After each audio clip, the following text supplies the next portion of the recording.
Hello and welcome back to our Catechism series. We are going through the commandments now. We're looking at the fourth commandment for today. Honor your father and mother, that it may go well with you, and that you may enjoy long life on the earth. What does this mean? We should fear and love God, that we do not dishonor or anger our parents and others in authority, but honor, serve, and obey them and give them love and respect. As my own kids hear several times, this is my favorite commandment, and they all groan. But it's a promise as well, contained here, that when we obey the people that God has placed over us, our lives tend to be, in general, blessed. As an example, if your parents should tell you, clean up your room before dinner, and you have an hour to do so, when you choose not to, and your parents have to remind you a couple times, when dinner time comes and they find out that you have not cleaned your room, they're going to be unhappy with you, and you might even lose out on dessert or screen time later, or the movie for a Friday night viewing. You're going to be disciplined for your disobedience. And why do they want you to clean your room? Well, so you can find your toys, so you don't step on anything and break it, so you don't have any mold growing. The cleaning of the room is actually for your good. And by saying, you know what, I don't do this, but I'm going to do it anyway, and you do so, you're helping yourself out, but you're also helping your parents out. And they may even reward you for that. So it is a blessing then to obey those God has placed over us. So who has God placed over us? First, we have to ask the question, who is the ultimate authority? And of course, that's God. God is in charge of all things. We know that. Jesus himself says, all authority in heaven and on earth has been given to me. Jesus Christ is the one we obey. And yet, at the same time, God has given representatives or delegates. And the first representatives of God that any person will meet in their lives, of course, are going to be their parents. God has given us a mom and a dad to be the ones who usher us into this world. Without a mom and dad, you're not going to be born. Now, I do understand that at times some families do not have both parents there for a variety of reasons, but this is how God intends things to be, that parents are going to be there to raise the children, to serve as authority figures. So they're going to be the ones who are teaching their children about life. And whether that teaching is active or passive, parents are always teaching their kids about values. Um, how much they value sports, how much they value family and friends, how much they value relaxing time or work, how much they value their own kids, how much they value worship time.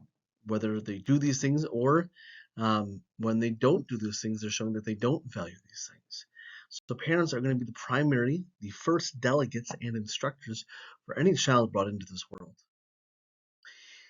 For this reason, we are encouraged then to obey our parents. From Colossians chapter 3, children, obey your parents in everything, for this pleases the Lord. It's a good thing for children to obey their parents. And I already gave you the example of cleaning the room. Now, you might say, well, hold on a second, that doesn't sound so great. I mean, what if parents are not so great, are mean, are always on my case? Well, the Bible also does speak to parents several times too, from Ephesians chapter 4. Fathers, do not exasperate your children. Instead, bring them up in the training and instruction of the Lord. So, don't harp on them, don't nag them. Children are not there for the parents' convenience. Like, hey, I've got free labor now. Kid, go mow my lawn because I'm a lazy bum. Rather, this is an opportunity, a teachable moment for the dad to come alongside the kid and say, hey, you're old enough that you can mow the lawn. I'm going to go out there with you and walk you through it, let you have a chance to do it, and we'll work on this together. And afterwards, let's go for ice cream. To train you that this is a good, rewarding thing, and you should enjoy it. So fathers, do not exasperate.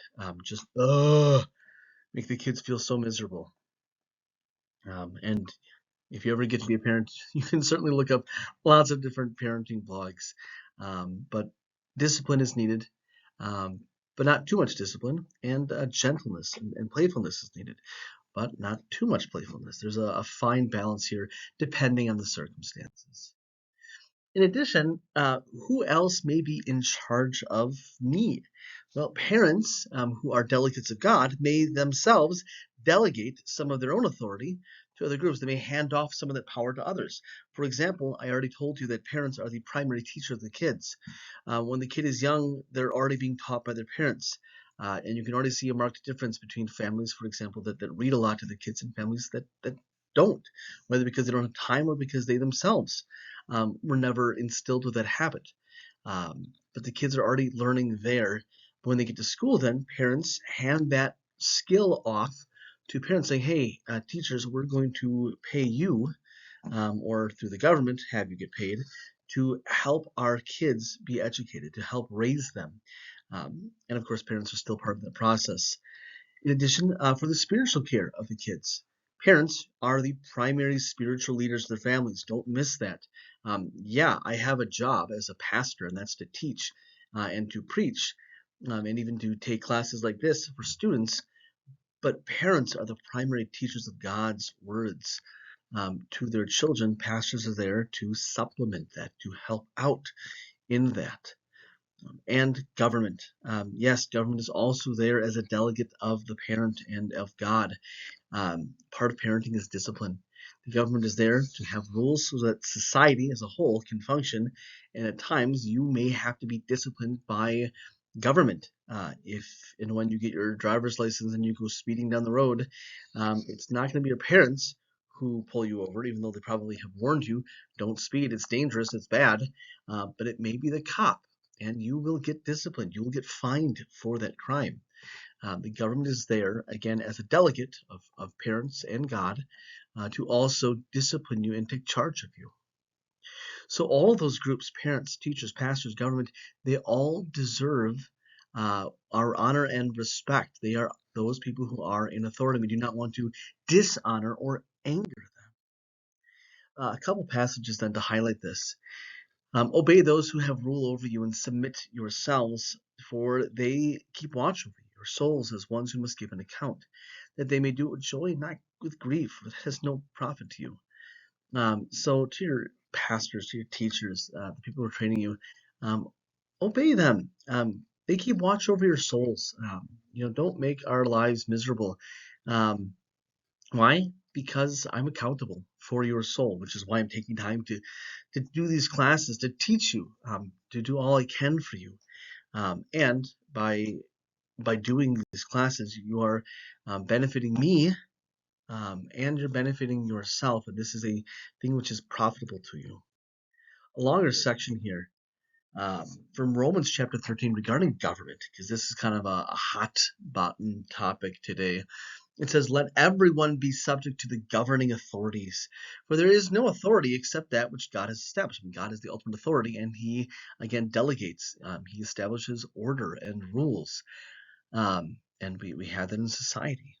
The authorities that exist have been established by God. Consequently, as a result, whoever rebels against the authority is rebelling against what God has instituted, and those who do so will bring judgment on themselves. For rulers hold no terror for those who do right, but for those who do wrong. Do you want to be free from fear of the one in authority? Then do what is right, and you'll be commended.